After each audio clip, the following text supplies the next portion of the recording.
ago, in a quiet valley where the river sang softly to the pines, there stood a small stone cottage with ivy climbing its walls and roses nodding beneath the windows.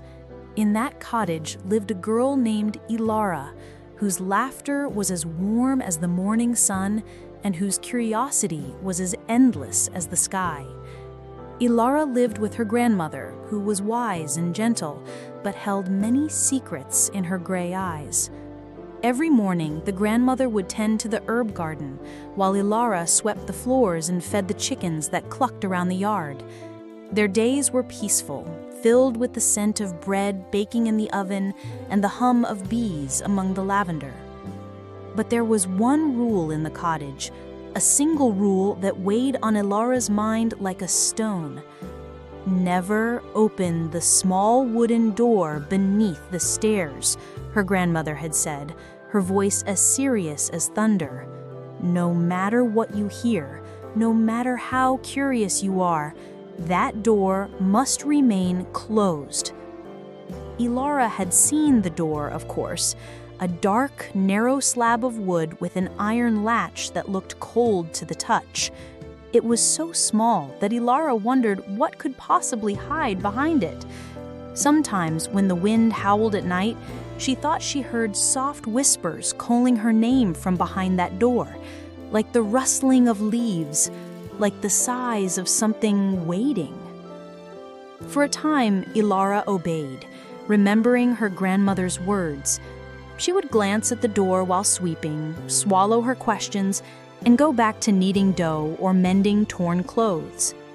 But one rainy afternoon, as gray clouds wept over the valley and thunder rolled softly in the distance, Elara was alone in the cottage while her grandmother went to gather herbs by the river. She heard it then, a soft thumping behind the forbidden door, as if someone were tapping gently, waiting. "Elara," a voice breathed, so soft she could barely hear it. Elara's heart pounded. She pressed her ear to the door, and the whisper came again, sounding like the breeze, but carrying her name clearly. "Elara, please, help me." Trembling, she stepped back. Her grandmother's warning echoed in her mind, but curiosity clawed at her heart like a restless bird. What if someone is trapped? She thought. Unable to hold back any longer, Elara lifted the iron latch. It was surprisingly warm beneath her fingers, as if the door itself had been waiting for her. She opened it just a crack, and a thin sliver of darkness greeted her eyes, cold air rushing past her cheeks. "Elara," the voice whispered again, closer now. Taking a deep breath, she opened the door fully. Behind it was a narrow, spiraling staircase that led downward into the earth, swallowed by shadows. The air smelled of damp moss and old wood. A soft glow pulsed far below, like a tiny star calling her into the darkness. Elara's feet moved before her mind could stop them. Step by step, she descended, the light growing brighter as the air grew colder. At the bottom of the stairs, Elara found herself in a vast cavern glittering with crystals that glowed blue and white.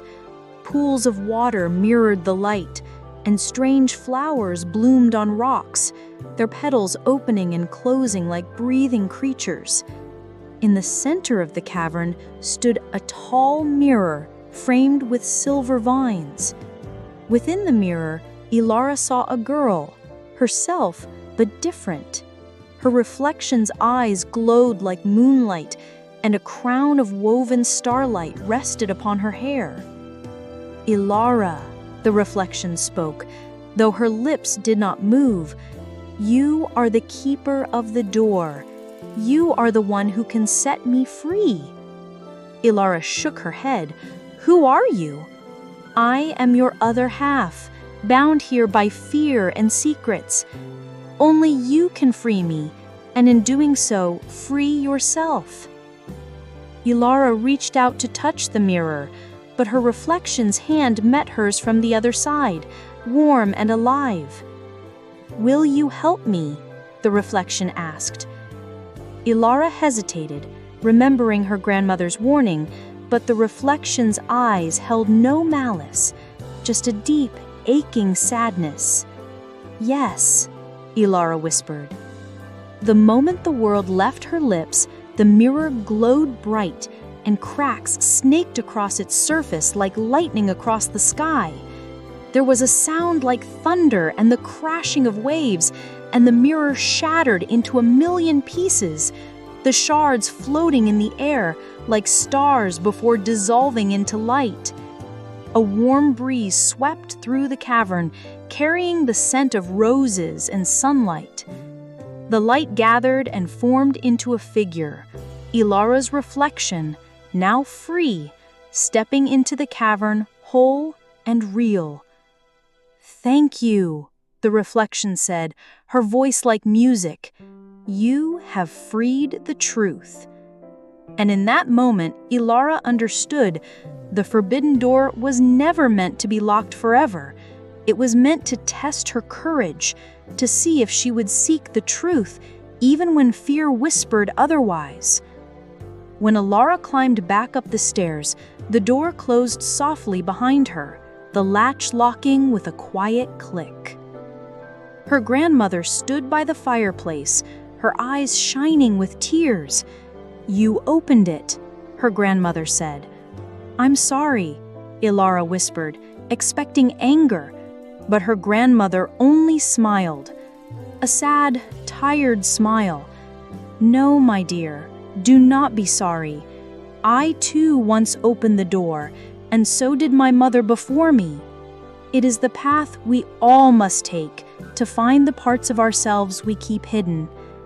Elara ran into her grandmother's arms, and they stood there, the soft rain still tapping against the windows, the roses nodding in the breeze. From that day forward, Elara was no longer afraid of the door. She would open it often, visiting the glowing cavern to speak with the other part of herself, learning the secrets of the crystals and flowers, the whispers of the earth and stars. She became wise, like her grandmother, but she also became brave, learning that curiosity, tempered with kindness, was the key to understanding the world's mysteries. And in the quiet valley where the river sang softly to the pines, the small stone cottage stood with roses nodding beneath the windows, the forbidden door now a door of freedom, whispering softly to Elara, "Seek the truth. Do not fear the unknown."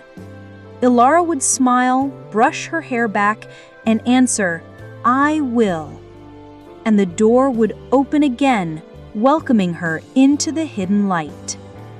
Moral of the story: curiosity and courage, when guided by kindness and wisdom, lead us to discover the hidden truths within ourselves.